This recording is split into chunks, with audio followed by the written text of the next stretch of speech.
Arigatou gozaimasu. Arigatou gozaimasu.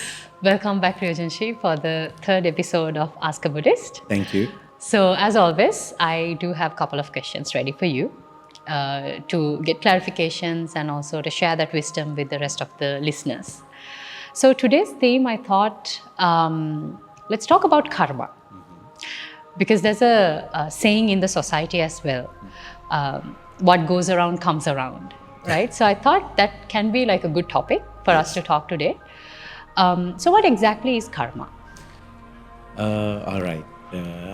So karma, this term has become a unique and also, let's say, a common term these days, even among the non-Buddhists. That's why I said that it's a unique term, but it has become a common word. Even we can see that in social media memes also we can find that term, the instant karma, or the word karma is being used commonly. I think it's a good thing that people try to use this concept or understand this concept. The word karma does not belong to Buddhism. It's a common term, I think. Even in Hinduism, they use the same word in Sanskrit language. So the word karma means the results of our actions. But when we say actions, it does not mean only our bodily actions, physical actions. This includes the words, how we use our words, and also this includes our thoughts. So by thoughts and our word and also our bodily actions, deeds, we can create karmas. So what we do as actions by these three means gets stored in our mind as a karma. So in a way, karma is the result of our actions, whether it be good or whether it be bad. But this, when we say a result, or let's say an effect, when we conduct a certain act, then we accumulate the karma, whether it be good or whether it be bad, we accumulate the karma. And the karma is the effect of our conduct. But when we say effect, it does not end there. This effect becomes the seed or the root cause for another effect. So it goes on like a chain reaction. But we can intervene with this. For an example, when I say this, one might think that if we have conducted some bad or negative karma, so it becomes a negative energy or a negative effect, and it goes on adding more and more negative energies. Of course, it would happen, the chain reaction would continue if we do not intervene. But we can intervene and we can eliminate the negative karmas. And also we can cultivate more positive karma in our mind. So that's why we need the dharma.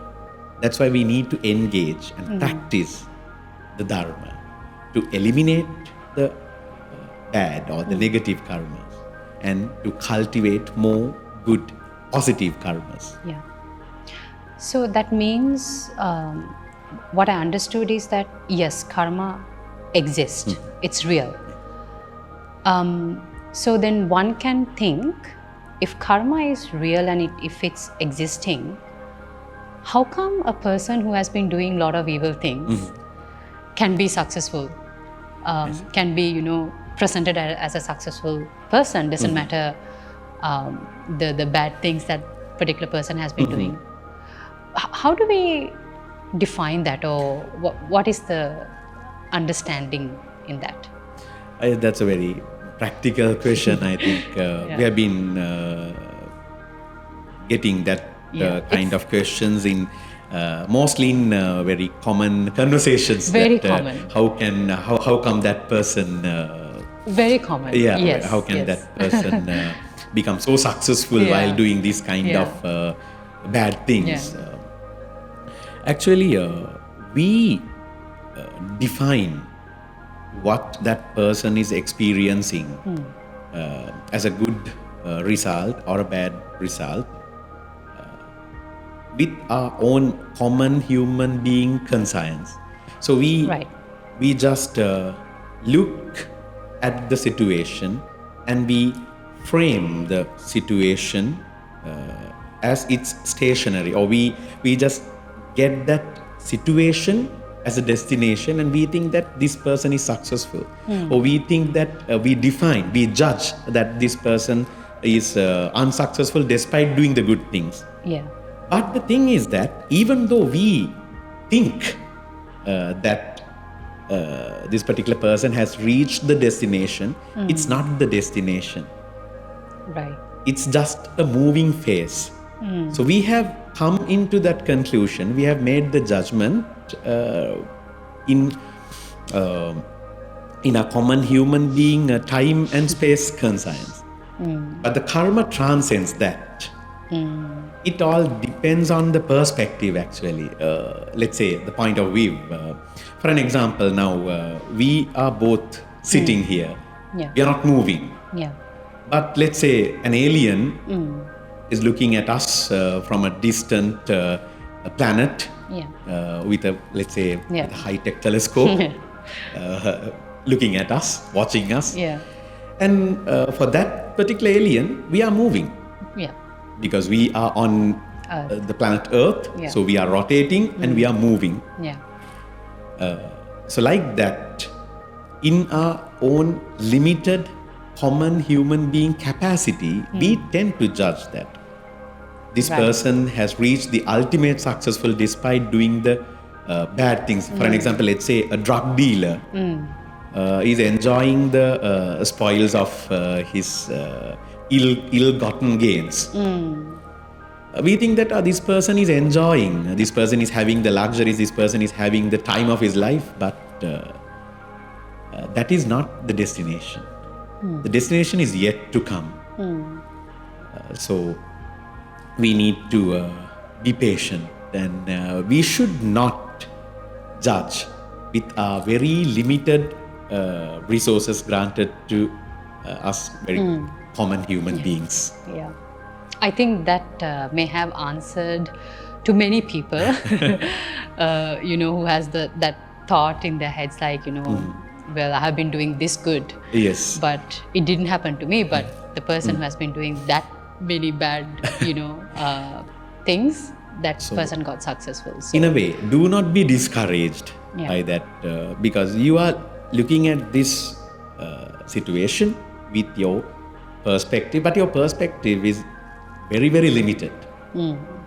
It's like looking at something or trying to do something, trying to understand something with very limited resources. The same thing could be explained in a more detailed manner when you get more resources. yeah. So if you define the moment right now with the limited resources and be discouraged, that will be a waste of your True. lifetime. True. Yes. Yes. So, coming back to our tradition of Nichiren Buddhism, I have been a practitioner of Nichiren Buddhism for quite some time. One of the questions that I get asked, whether it's Mahayana. So, what exactly is Theravada and Mahayana? What is, if we are to compare it, Theravada versus Mahayana, which is better? Yes. So our forefather of our tradition, Nichiren Shonin, Great Master Nichiren, he also did 5-fold comparisons.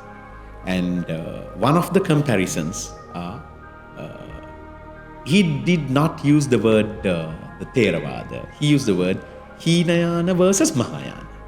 He did that. But when we translate these terms into English, the Hinayana is the lesser vehicle. Yana is vehicle. So it's lesser vehicle, and Mahayana is the bigger or the greater vehicle. Later on, we stopped using this word because the word hina or lesser, actually it came into use by comparison of these two traditions. Right. But later on, it seems to be a discriminative term to call. Right. To call it lesser or smaller. So we stopped using that, and Theravada tradition comes in the lesser vehicle portion. Let's say the lesser vehicle cluster. Then why this term vehicle was used to describe this is that in Buddhism we consider ourselves trying to reach a certain destination from being a common human being to the Buddhahood or to the realization or to the enlightenment. We can use many terms to this, but anyway, we are trying to travel from one place to another, to a certain destination. To do this, we need a mode of transportation, a means of transportation. So that's where the word vehicle comes in. So Buddhism, I think in our first episode we discussed that what is Buddhism. Yeah. So we discussed that Buddhism is a lifestyle. Of course, people can say Buddhism is a philosophy. There can be many answers to this.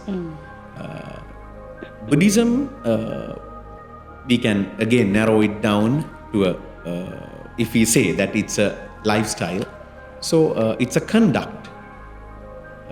It's a conduct, and also it's a set of teachings that we put into action, that we practice. Right. So this set of teachings are a very liberal set of teachings. It's very liberal. That's a very unique point of Buddhism. So when these teachings, or let's say the doctrines, are liberal, there could be many ways, practical means to put these doctrines into practice. So it's like we are getting the same set of teachings. We are trying to walk down the same path from being a common human being to an enlightened being. So that's our path. But there would be different types of vehicles that we can use to start from where we are to get to the destination.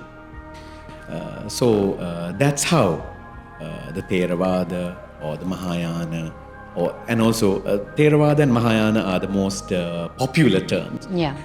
And also Tantric Buddhism, Tantrayana and Vajrayana Buddhism, they also, in a way, they are popular terms. So apart from Mahayana and Theravada, there are other yanas, other sect, or let's say traditions of Buddhisms that do exist.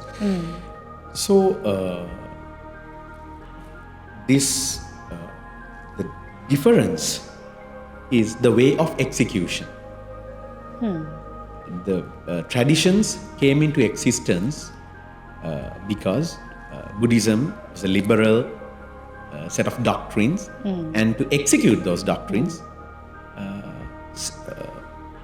Buddhist different Buddhist schools adopted methods, certain ways that would suit them the best. So that's how they came into existence. But then you also asked that which is better? Yeah. So Nichiren Shonin did not stop at his comparison of Theravada, or he didn't use the word Theravada. He said the lesser vehicle versus the greater vehicle. So he selected the greater vehicle out of those two, and then he did not stop there, because when we say that we compared the way of transport or the way of execution as the word yana, this means that in a nutshell, we can say that the lesser vehicle means, or the smaller vehicle, let's say smaller vehicle, I think it's easy to understand. When we say smaller vehicle, it means a vehicle which can transport a single person in a one trip. One person for a trip. Right. So that means what those teachings are based on what you can do, what you can conduct for your own enlightenment. But then again, when we turn into the greater vehicle or the bigger vehicle, that means a vehicle which can accommodate a lot of people, a lot of passengers, travelers in a one time. So these two concepts were originally used when they coined these frames, but even in contemporary Buddhist traditions, and also at the time of Nichiren Shonin, that was nearly 700 to 800 years ago, and also even before that, even the Theravada or smaller vehicle traditions had teachings how to include others as well. And also, even in the Mahayana teachings, there were parts which focused on one's the self enlightenment. So they have those two traditions got merged from time to time and exchanged their views and thoughts. So at the present, actually we cannot deviate these two with one single line. It's complex than that. But when we when we go back to Nichiren Shonin's comparison, I said that he did not stop at there. He said that greater vehicle, he selected the greater vehicle in his comparison, but he did not stop there. He then extended his comparison to a certain point called the primordial Buddhism. Right. So in a way, primordial Buddhism is a concept where it includes the smaller vehicle teachings and the greater vehicle teachings into a one casket. This term was this was not something that Nichiren Shonin invented by himself. This term can be found in the Lotus Sutra. Right.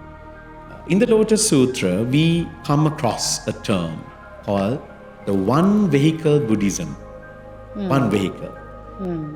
In this concept of one vehicle Buddhism, it's also known as the one Buddha vehicle as well. So in this one vehicle Buddhism or one Buddha vehicle concept, it means that there's a one path. The path is a single path. What we have to walk down. There are no different paths. Correct. Only one path is there. Correct. But there can be several methods of moving in this path. One can walk down, one can ride a bicycle, one can take a car, one can ride a horse. It depends on your capacity and capability. What suits you the best? It's a liberal philosophy. You can adopt it. Yeah. But then, at the end of the day, the intention of all these vehicles are a one. So, from our perspective, the common human being who is trying to reach the destination to become an enlightened one, from the practitioner's perspective, there are several methods, there are several yanas, several types of Buddhism or several types of practices that you can engage in. But from the perspective of the Buddha, from the perspective of the enlightened one, from the mentor's viewpoint, they are all sums up to a one vehicle.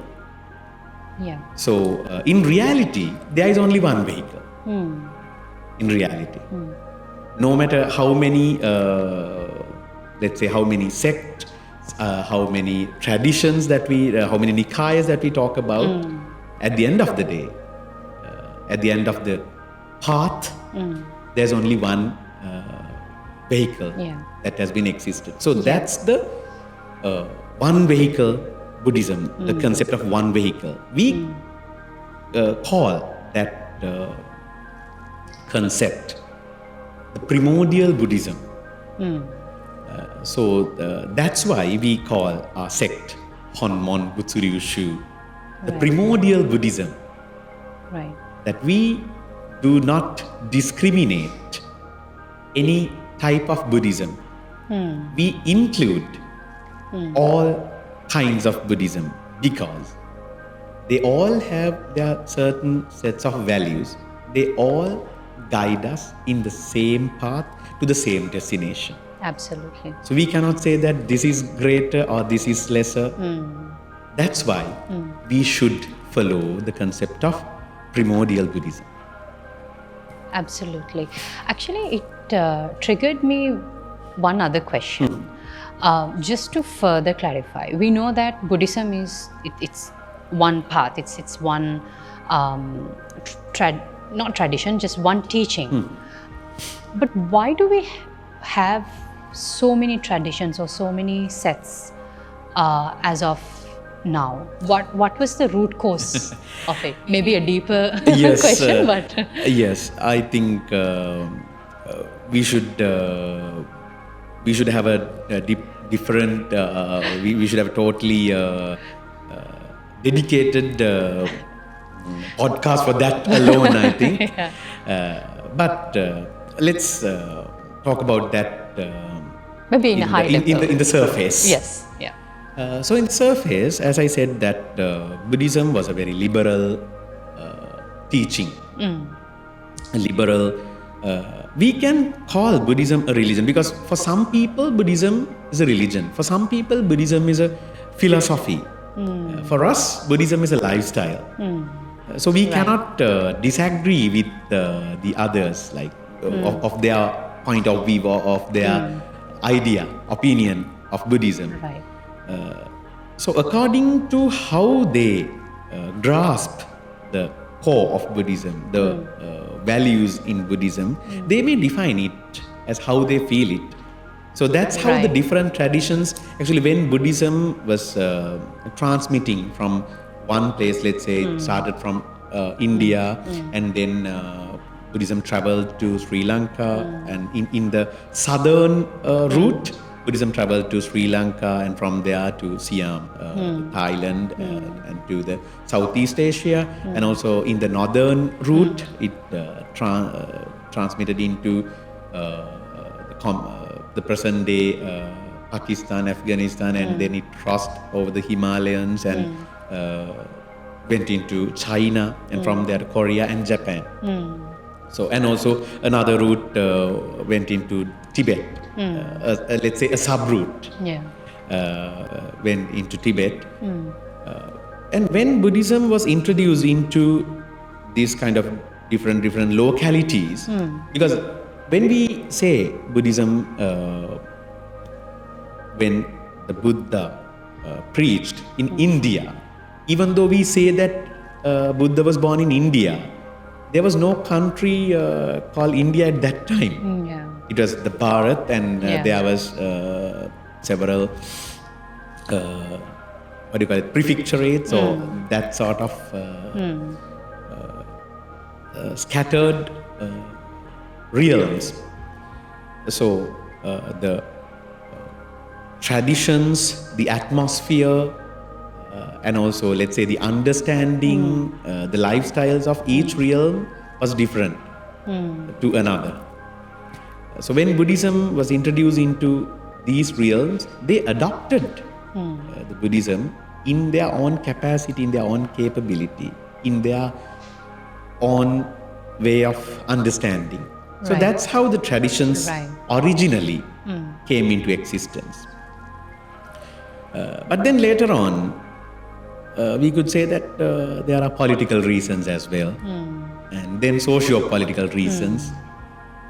So I think even up to this day, new fractions are being made. Yeah. So it goes on. Yeah. Yeah. So you brought in the point of this one path, which is the primordial Buddhism. Yes. And within this path, one of the phrases that we continuously chant would be nam-myoho Renge Kyo. Yes. So when you say nam-myoho Renge Kyo, what does that mean? The meaning of Namu Myoho Renge Kyo is quite a deep teaching, a deep doctrine. But if we are to take it in a nutshell, as we always do, in a very surface manner, we can say that the phrase Namu Myoho Renge Kyo means that I venerate to the Lotus Sutra or the Saddharma Pundarika Sutra. Namu means namaskar, or I venerate, I bow down to the Lotus Sutra. But then again, it does not mean that we are venerating a single sutra out of all the Buddhist sutras. Right. In the Lotus Sutra, it was mentioned as the king of the sutras because the Lotus Sutra includes the essentials of many Buddhist teachings, almost all the Buddhist teachings. Let's say all the Buddhist teachings. So, when we say the word, we venerate the Lotus Sutra. The Lotus Sutra means the teachings of the Buddhas. Right. It's another way of expressing that. So then again, we can redefine the meaning of the incantation Namu Myoho Renge Kyo is that I venerate to the teachings, to the Dharma of all the Buddhas. When we say all the Buddhas, that means the Buddhas of 3 times, past, present and future. And also the Buddhas of other dimensions, even in a parallel universe, even in a parallel world, all the Buddhas, the understanding and the preaching of all the Buddhas are similar, identical. Right. Because Buddhas are the beings that do have grasped, that do have enlightened into the ultimate reality of the universe. So it cannot differ in 2 different places or in 2 different times. It's identical. So the meaning of the incantation Namu Myoho Renge Kyo, we can simply say that, is to venerate the Dharma of all the Buddhas of all times and all planets throughout the universe. It's very deep because it, as per my understanding, we touch upon the science. Pretty sure that we need another podcast dedicated for that topic. But throughout this today's session, actually, we've been talking about karma, and that was actually the theme of the session as well. But say, for an example, if there is a person who has been doing maybe a lot of bad things, or things that affect other people, or maybe it could be even good as well, because karma can be both good and bad. So if you take from a bad karma perspective, is there a concept or is there a way that we can purify sins? Can we really purify sins? Yes, we can. The Buddha has taught this in several teachings, that we can eliminate the negative karmas and we can cultivate the good karmas. It's actually 2 of the noble efforts that we can take. The 2 of the 4 noble efforts that we can take. In our practice of chanting Namu Myoho Renge Kyo, our aim is to eliminate the negative karmas that we have accumulated and to purify our consciousness, purify our mind and thoughts. So it is possible to purify ourselves. We do not have to endure all the karmas and wait till our karmas, the negative karmas come to an end. We do not have to wait until that day comes. We can act today and change our karmas. We can change the karma. That's why even in the first question, I think I said that we can intervene in this process. But then again, someone might doubt it, that you can say that, but where is the proof? Even do you even have a proof whether the karma exists or not? Well, let's say we cannot just touch the karma. It's more like a concept, what we are talking about. And also, karma is, we cannot look at it even from a microscope or even with a telescope. We cannot look at the karma. I can explain it like, let's say, karma is like gravity.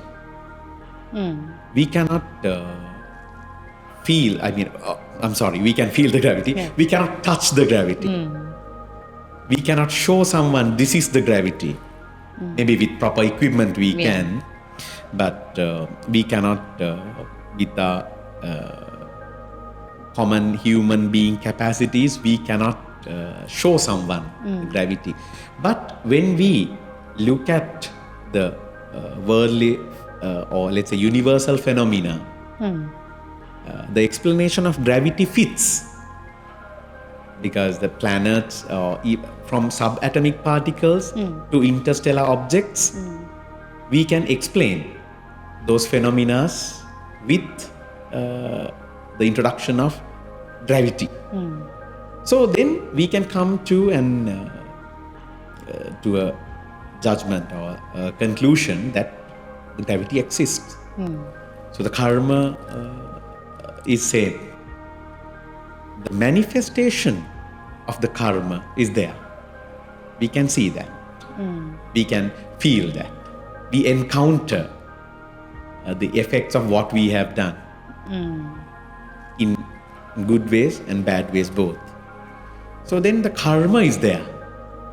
And when we engage in this practice of reciting Namu Myoho Renge Kyo, the practitioners feel the effect. We cannot explain it otherwise. We have to practice. We have to understand by practicing, to understand by experience. That's why the Buddha said the Dharma is ehipassika. Come and see. Come and see means to practice and see actually. Put this into practice and see for yourself. Experience by yourself. Then you will understand. Otherwise you get only the knowledge. But when you practice, you get the understanding. So that way we can explain. We can prove that the karma is there, and also we can eliminate the bad karmas and we can cultivate the good karmas and experience the elimination of bad effects and the cultivation of good effects. You did mention that by chanting Nam-myoho Renge Kyo, we can sort of purify our sins. Is it really the case? Can a person chant Nam-myoho Renge Kyo and expect that the sins can be purified? Chanting Namu Myoho Renge Kyo, yes, one might question like that. This simple is it chanting, that simple? yeah, is it that simple? So this simple chanting enables this. It might be, yes, very difficult to believe, but the answer is again yes. But chanting Namu Myoho Renge Kyo single-mindedly is just the beginning. It's the entry point. It's very simple because that's the fascinating point of this practice. Because the entry point, the entrance is very simple and easy. So many people can take this entrance. Many people can take their first step into this. When we take the first step, then we get the motivation to proceed further in the path.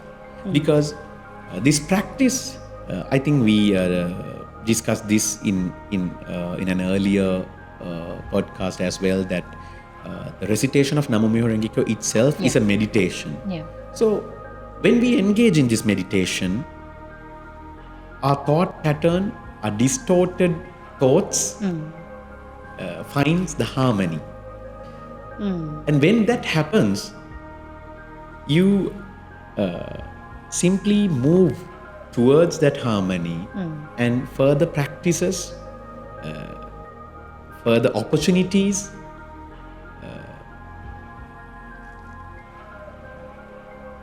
comes, further opportunities appear for you in this path. So it happens effortlessly, actually. Right. So it's not just simply chanting Namu Myoho Renge Kyo. There will be certain more opportunities in the path, like you can introduce the Dharma, or you can encourage the others into practicing the Dharma. Right. We actually defined Bodhisattva practice as such. Bodhisattva practice is to engage yourself in the Dharma and to encourage others into practicing the same. So this encouraging others into practicing the same needs certain harmony or inner peace within yourself. Right. So it starts with the simple Right. But it's a chanting. journey. Yes. So let's do not complicate the practice and make it simple and neat. Start with simple steps, and then it moves on. Right. Okay. Very interesting discussion as always. So this marks the end of today's episode. But we are looking forward to bring different questions, concepts to discuss with you as well. So thank you so much, Ryojenshi, for your time. Thank you very much. Thank you. Arigatou Arigatou gozaimasu. gozaimasu.